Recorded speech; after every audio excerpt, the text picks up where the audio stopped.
Okay, we're going to fob into L201 on the Racine campus. You basically have to get a fob from the library, but you can fob into the room. Kind of look around here a little bit. This is a general utility room. We store a lot of our photo equipment here. If you turn around, you'll see a light tent. This light tent can be lit from the sides and the top using constant fluorescence. You can also set it up for flash. It's just that we typically use it for the fluorescence. And inside, there are different colored background sweeps. So you see one that's a red sweep right now. There's black, there's blue sweeps. You'll also see that there's a sort of a mini psych inside the lab. And we have these two tiny constant lights. You can also set it up for flashes as well. So if you need a seamless, sort of a more shiny background. There's a couple different types of tripod in here for cell phones, point and shoots. For the advanced classes, you probably don't want to be using any point and shoot equipment or cell phone equipment, but you will be using instead a DSLR. We've got one of the big constant lights. You can see the size of the fluorescent bulb in there. Now, I think it's helpful whenever you're shooting fluorescent to have equipment that shoots at daylight, which is anywhere from 5600 to 6500 K. There will be a rating on the side of most fluorescent fixtures that'll tell you that. The other thing is you can see the size of this thing. It's pretty large. It's larger than anything I really see inside the hardware stores. The output of light on this particular one, I'm thinking it's 60, 75 watts. Some of them are a little bit higher, but this will put out a lot of light because in fluorescent that's equivalent to that as far as something that we do with incandescent or hot lights is going to be a lot more.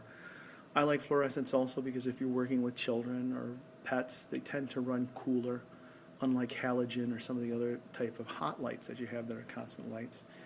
And as long as you white balance your equipment, you should be okay with the fluorescent lights.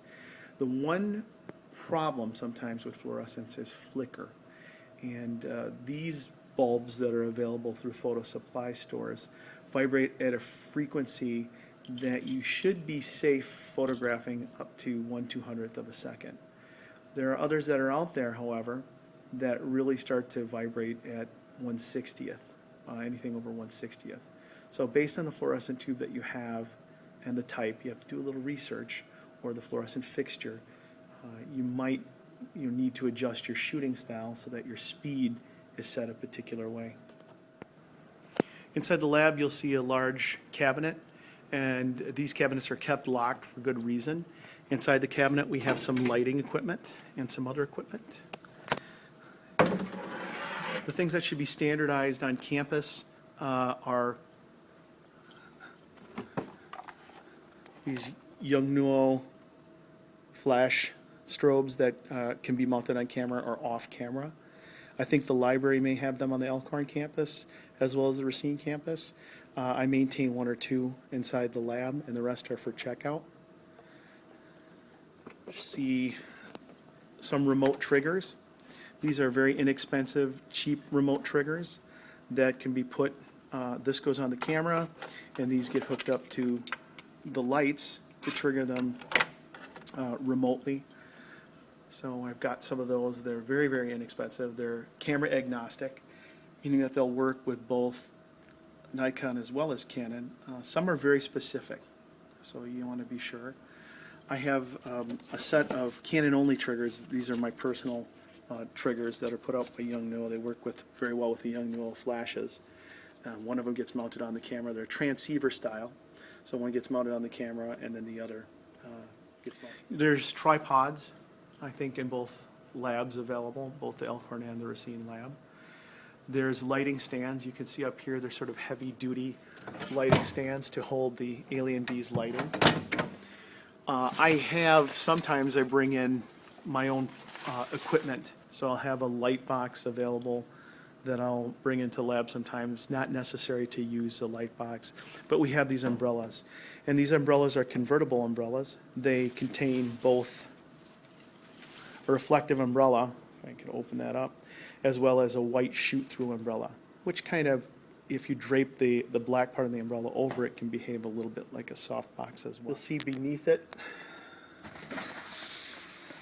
one of the Alien B Pulse Buff lighting units that you can use. You have to get the key from the instructor for the cabinet, but you'll see here cord,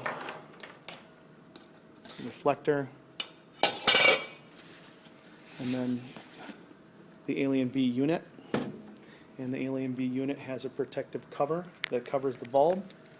You're going to want to remove that by clicking and lifting this off.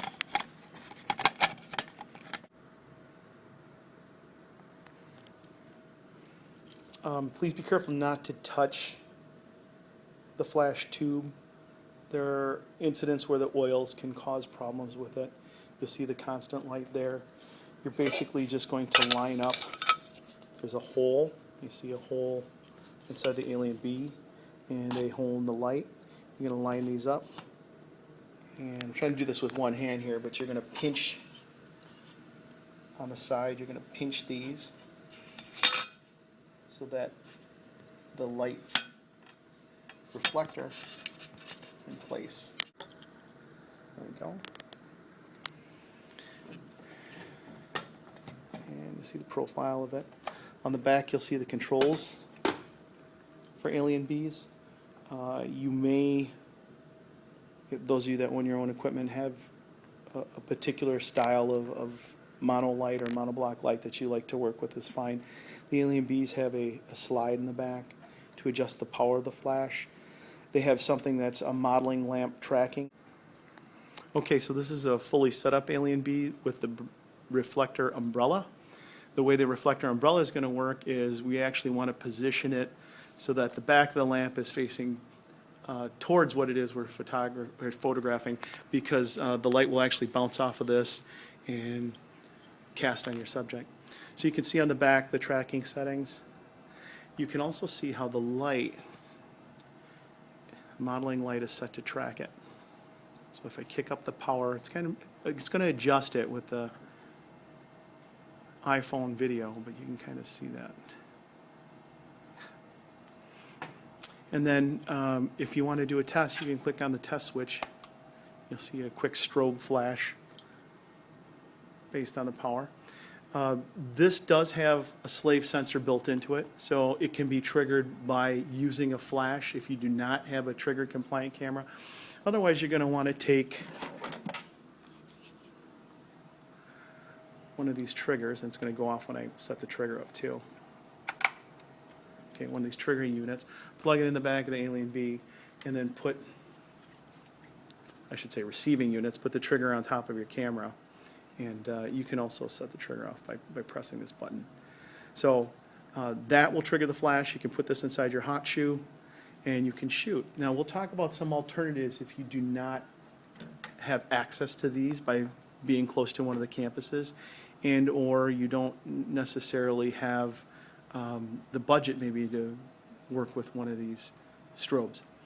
You can get very similar effects by combining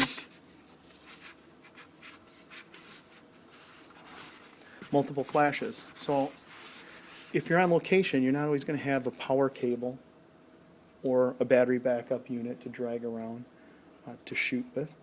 So you can probably use 2 or 3 of these, and I'll show you a neat little device that I hook those up to, 2 or 3 flashes, and you can really crank up the power to 2 to 3 times. Well, it's not exactly 2 to 3 times. It doesn't work quite that way, but to give you enough power to approximate or get close to what you can get with some of the